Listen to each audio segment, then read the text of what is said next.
Can't take a week off? How about a decade? A decade ago, my primary school had a lollipop man to help the kids cross the road. For anyone not in the know, they wear high-vis and hold a stop sign. He was nearly 80, and had come out of retirement many years earlier to help out since nobody else wanted to do the job. He and his pensioner friends would go for an annual holiday together. And it was the same time each year, so he could give the council plenty of notice. The council outright told him no because it's in the middle of term time. Refused to compromise and let anyone else cover for a week. And said if he goes ahead, then he shouldn't even think about returning to work when he gets back.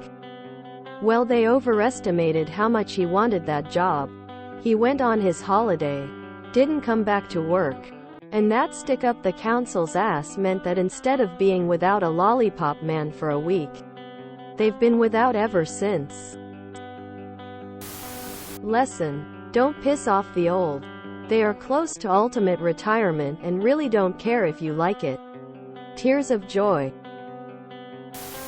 That stick up the council's ass meant that instead of being without a lollipop man for a week, they've been without ever since. That's not good. A council critter should fill in until a replacement is found.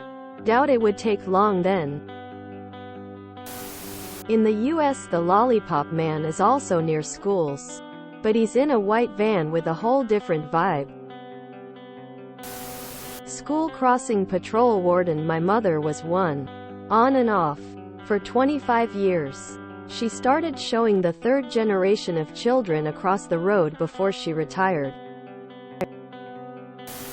Bravo! That is how you do it. Where on this massive, magical spinning ball of dirt and water is a crossing guard called a lollipop man? Ha, nice. We call those people crossing guards. Fuckers on power trips. It boggles the mind, but you and I bump into one every week. This is why employers don't want unions. Unions give power to employees. An employee with means can leave the job instead of being threatened.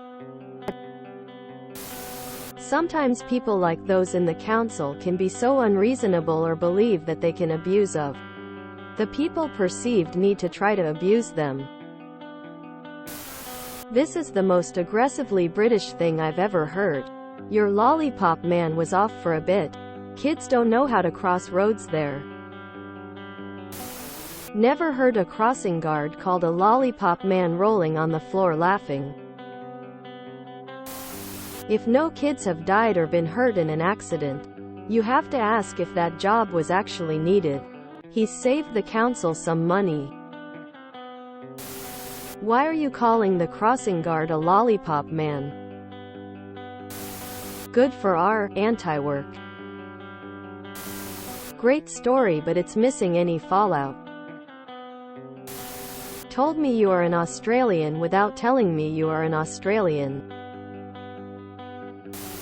The last time I retired, I went 10+ years before I thought I might like to find a part-time job. It took 2 years to find one that met my requirements. Not physically or mentally challenging. No weekend or nighttime work. Weekends off and have lots of time off so I can do the traveling I want to do. Typically I am away from the city. Here I live 34 months a year. I travel all over the world on my time away. I like this job and it meets all of my requirements.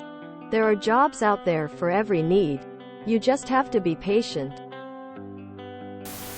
If you enjoyed this video, please check out our playlists full of similar content. Epicaricast is like doom scrolling for your ears.